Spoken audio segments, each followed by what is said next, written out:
The year is 1999. That sentence brings back my senior kindergarten class when I was 5 years old, where we used to read out the date on the blackboard every single day. The year 1999 exists as the stain in my mind. However, as a memory that will not go away no matter how hard I try to forget it. 1999 marks the year I lost my first tooth, my first time on a plane, and unfortunately, the early loss of my childhood innocence. That one memory that refuses to be wiped. It all started with that new or old TV. At the time, Pokemon was the latest fad to hit the school. Pokemon cards, games, stickers, and most popular, the TV show. So, of course, every time I came home from school, I would stay glued to the TV until Pokemon came on at 5. The only problem was that my dad watched the news at 5:30, and Pokemon episodes were back to back, which meant I had to miss an episode every day, something I whined on and on about. My dad got tired of hearing me complain every day. That must be why he went and bought me another TV. My dad put the TV he bought me in my room. Unfortunately, it was just an old small boob tube, with rabbit ears even.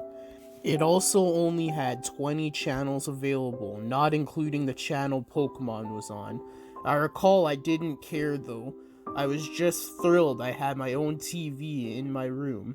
After surfing through the channels, I came to the conclusion that only Channel 2, TVO Kids, was worth watching, so I watched that for a while. It wasn't for another few months until I discovered Channel 21. One day in April, I was flipping through the channels trying to see if Pokemon was on.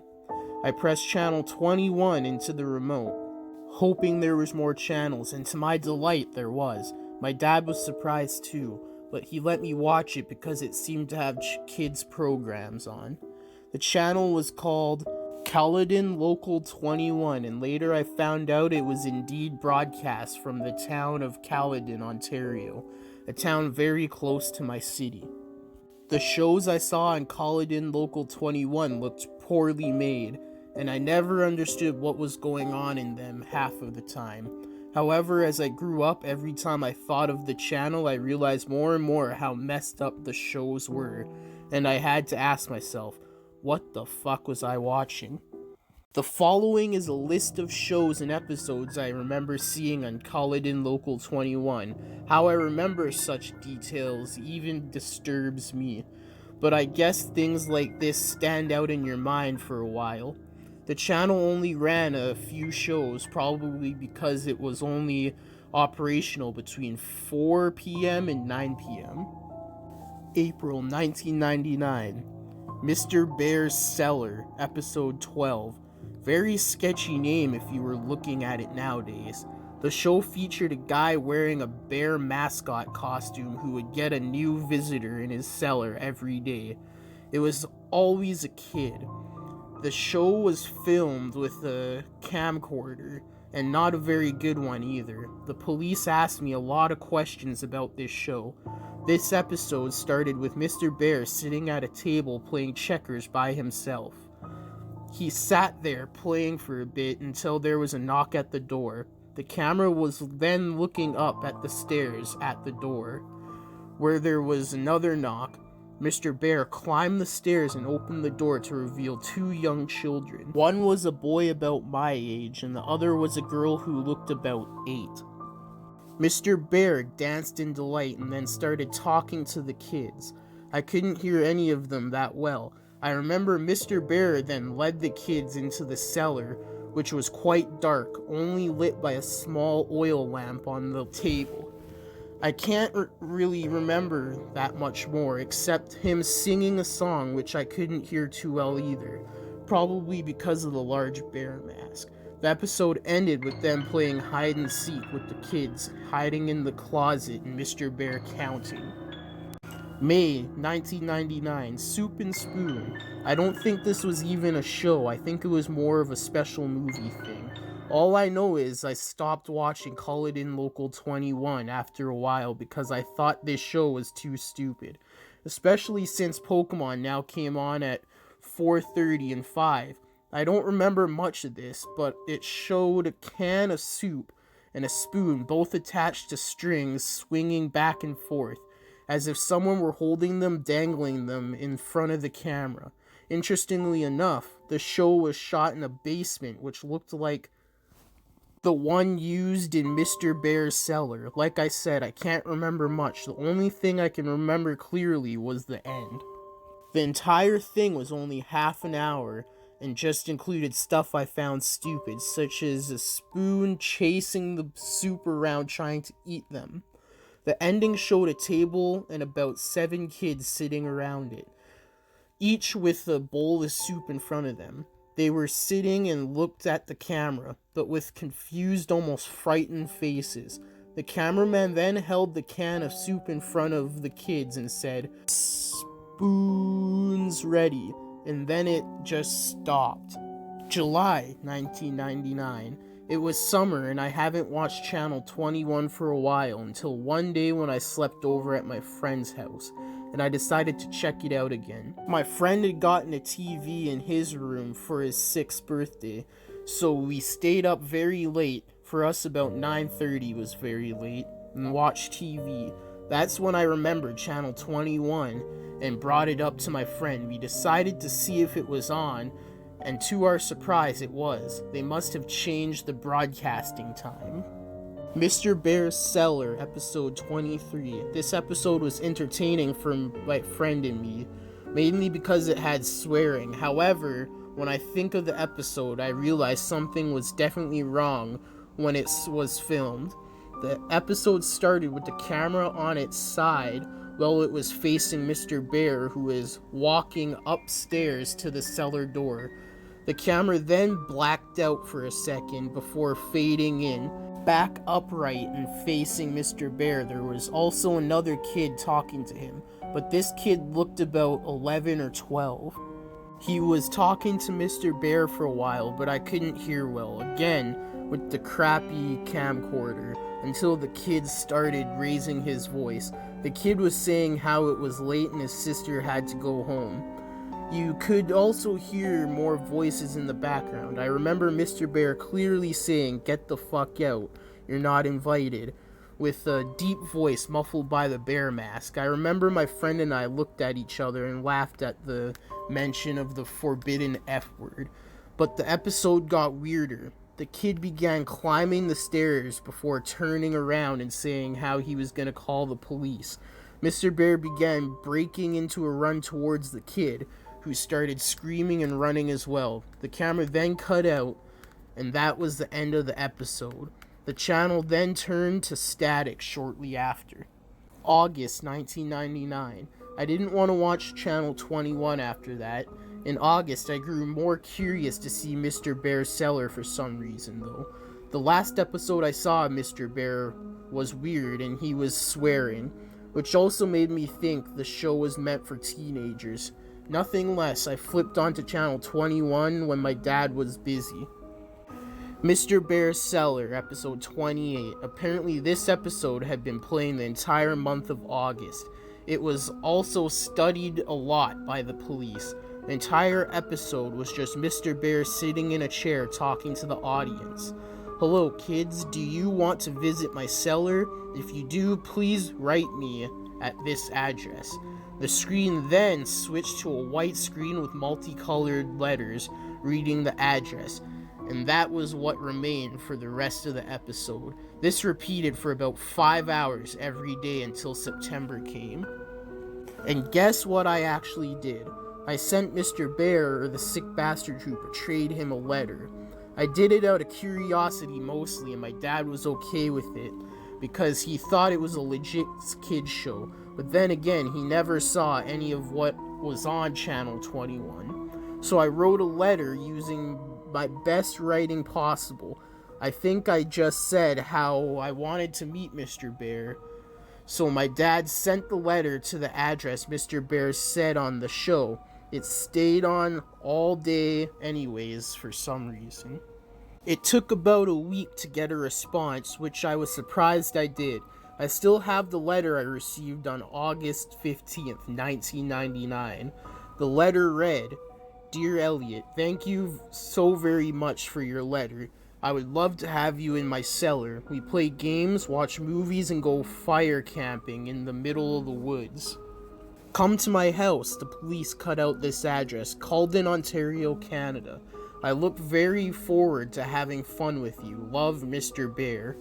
I cannot believe my dad never found this sketchy because he actually took me to the house. And then that's when the police became involved. Those endless questions, those pictures of terrified kids, the woods. That brings me to why I'm writing this blog. That psycho and his friends did some fucked up shit back then, and now it seems he's trying to get in contact with me again. The entire police thing is coming back. That has brought 1999 back to me. Over a decade later, it's happening again. Update November 14th, 2009. People have been emailing me asking exactly what happened in 1999. I will get to that. Those weird TV shows I was watching apparently were meant to attract kids to Mr. Bear's house. What Mr. Bear did shocked the entire town. My dad actually drove me to Calden along with the address Mr. Bear left on the letter. The house was actually in the outskirts of the town, in the open farmland. I still remember that house. It looked like an older farmhouse that looked to have been built in the 1900s. The windows were all boarded up, and the house looked in a state of despair. As we walked up to the house, I remember my dad checking the address over and over again and looking at the house in disbelief. Then the door opened. I expected Mr. Bear to be at the door, but I was surprised to see a police officer emerge from the creaking doorway. The officer began talking to my dad while I quickly asked if that was Mr. Bear's house. The officer's face cringed slightly and he muttered, "Oh God," or something like that. He started talking quietly to my dad so I couldn't hear, although my dad told me to go to the car anyway. And then we just went home. My dad was quiet the whole way home. I felt something strange had happened. My dad never told me what had happened for a while. I forgot about it anyway too. Channel 21 no longer came on, and when I asked about it, my dad would not acknowledge its existence. I think it was when I was 13 where I learned the truth. I remember Channel 21 on one day and asked my dad about it. I guess he finally decided I should hear the truth. Calden Local 21 was a local TV channel that ran from October 1997 to August 1999 in the Peel region of Ontario. The entire channel was made from a house in Calden, the one I visited, and run by a man who was not really known by anyone in the town. The channel was only available on older TVs because the signal was only picked up by rabbit ears, weaker frequency. The man created all the shows on the channel, all of which were kids' shows. He was Mr. Bear and he was the mysterious cameraman. The real reason he created the channel was more disturbing than what was originally thought. As you might have already guessed, he was kidnapping kids and held them in his cellar. But while most people thought he was a serial child molester, he really wanted to use the kids for another purpose. The day I arrived, the man had fled his house that night before. The day before the police went in for their investigation, I wasn't the only one who was watching. Update December 2nd, 2009. Sorry for not answering any questions for so long. I haven't accessed my email account in some time. Anyways, let me finally set things straight about what I know. Back in October, I visited the house previously owned by the man who ran Calden Local 21. Two women lived there, operating a daycare business. How ironic. Now to answer the questions you guys emailed me. Who else watched Called In Local 21? I know other people watched it for sure, including those kids who wound up at Mr. Bear's house. After some Google searches, I found a few people on the Neo-Seeker forums who were discussing shows from Called In Local 21. They talked about the 2 shows I watched, but also another 2 shows I'd never seen before. A user named I Am Real Life seemed to know all about the shows that were broadcast on Channel 21. Here are the 2 I've never heard of. The Fallen Angel and Life. I Am Real Life described it as a fairly boring show about a guy rambling on in front of a camera about how he must please Satan and appease him before it's too late. Paint with the Souls. I Am Real Life and another user called Siggy92 were discussing this show. They described it as Blair Witch-like, as it consisted of a cameraman wandering around a forest at night, doing nothing particularly interesting. I'll go looking for the conversation and see if I can get the link. Where is Mr. Bear, the guy who wore the costume? If I did know, I would have said earlier. I have no idea where this guy is, or if he's alive, or if he's dead. Hopefully dead. When I see my dad's friend next time, I will ask him about this. Maybe I can get a more defined answer. What did Mr. Bear do to the children? This is by far the most common question I've been asked. I found this out in October as well, via my dad's friend, who is a retired called-in regional officer. Apparently the man playing Mr. Bear took the kids out of the house and into the forest nearby. What he did there, the police are not exactly sure how it happened, but 16 charred bodies of children between the ages of 4 to 13 were found in a 15 by 15 foot ditch deep within the forest. My dad's friend did not want to go into exact detail, but I'm seeing him next Thursday anyway, so maybe I can extract more information from him then. That's all I have for now. Thanks for keeping an interest in my blog. I will try to gather as much information as I can for my next post. I've actually been getting pretty interested in this myself. It should be my right to know what the hell happened. Update, January 14th, 2010. I'm sorry I haven't posted anything for a while. I kinda lost interest in this blog since I hit a standstill while looking for more information about the identity of the owner of Called In Local 21. However, a few weeks ago I struck gold. I found some answers, surprisingly, from the father of a kid I used to babysit. He lives just across my street, and I used to look after his kid when they were younger. He currently doesn't have a job either. He used to live near the woods outside of Calden and witnessed the owner's activities in the woods. His name is Anthony Polo. When he lived in a small bungalow outside the woods, he would often venture into the woods to smoke a joint of marijuana or two before returning to his work as a wood craftsman. Polo described that sometimes he would hear voices of children coming from deeper within the woods, as well as a glowing light off in the distance. Polo told me these events started in late 1997. Note, this was around the time Called In Local 21 began airing. He apparently became annoyed by this happening every once in a while and actually went to investigate. Polo then described what the whole scene looked like when he got there. There was a group of kids, he said, about 13 to 17 and ages 5 to 12, gathered around a large fire pit with a burning fire. With them was a single adult. Polo talked to the man, noting his unusual, unkept appearance of a crack addict, as well as his consistent twitching. And he asked what the man was doing out in the forest with the children. The man said they were on a camping trip, something they did quite frequently.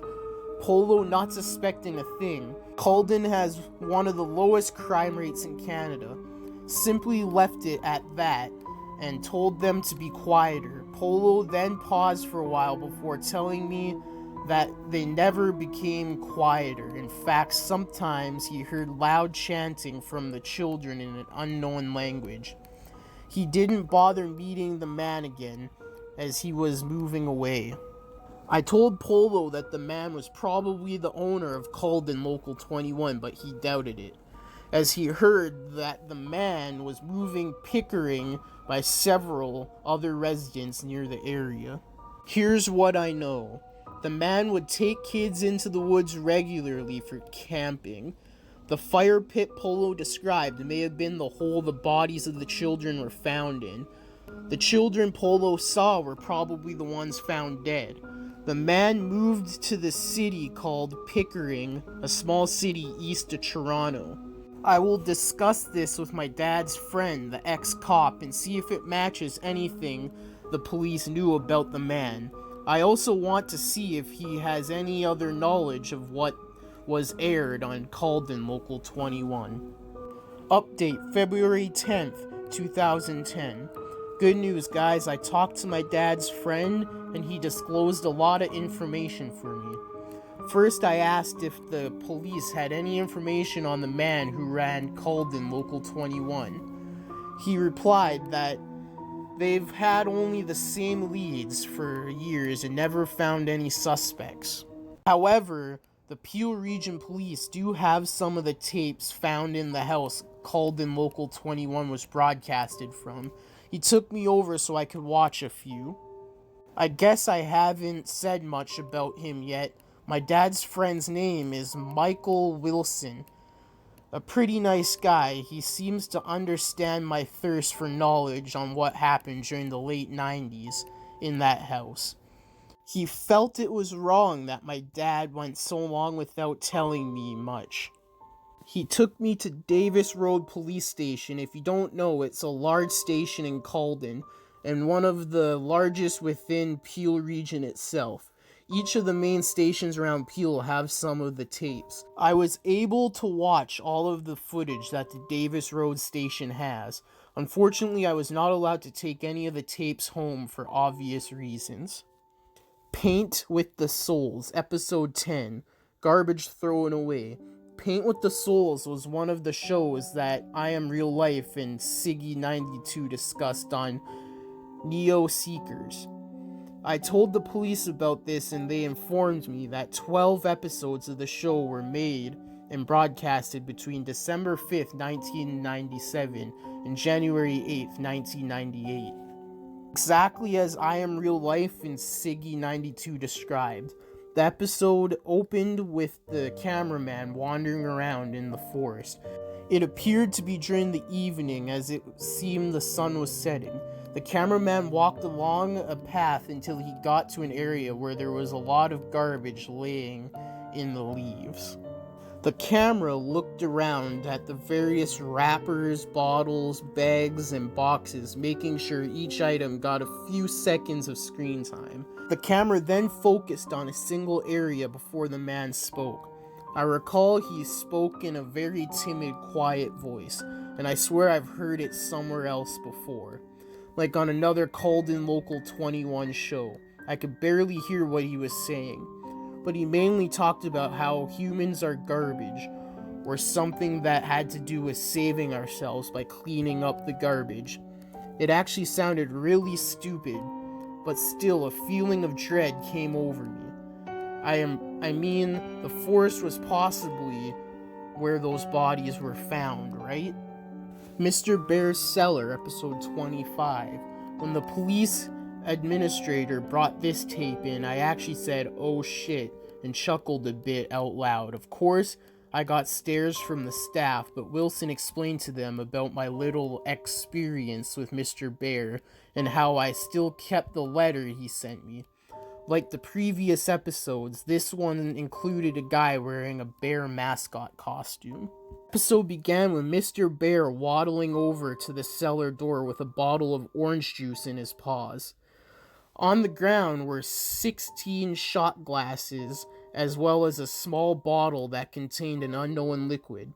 Mr. Bear poured the equal amount of orange juice into each glass before opening the smaller bottle and disposing one drop into the glasses.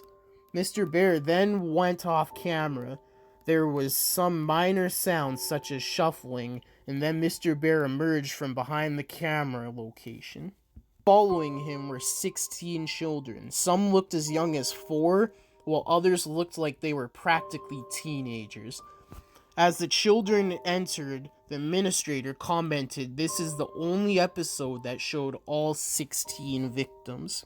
The kids looked rather contempt, except for this one who had a visible bruise on his face, and unlike the other kids, he had a more fearful expression.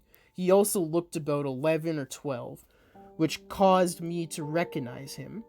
He was the kid who had asked about his sister and subsequently met an unknown fate at the end of episode 23. That one episode I watched during July 1999. When I told the administrator this, he confirmed it as the same kid.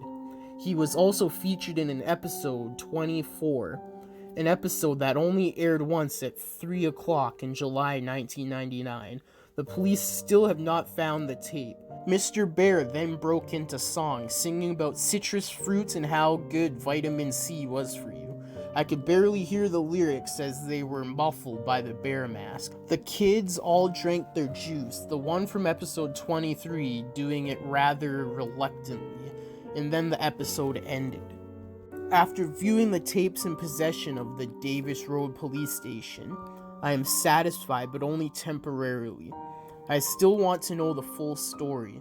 The police just keep giving me the same crap about the creator of Called in Local 21 being a fetishist pedophile as well as an apparent cultist. I will sign off for now, get into university first, and get information later. Hopefully I will get back to this blog as soon as possible. Hey guys, thanks for watching today's video and I hope you enjoyed. Stay tuned for part 2, but if you enjoyed, make sure you like, comment, subscribe, and share for more.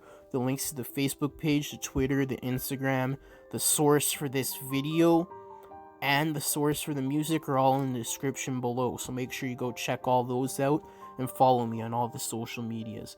So yeah, subscribe. Until next time in the Deadly Zone, stay deadly and stay spooky.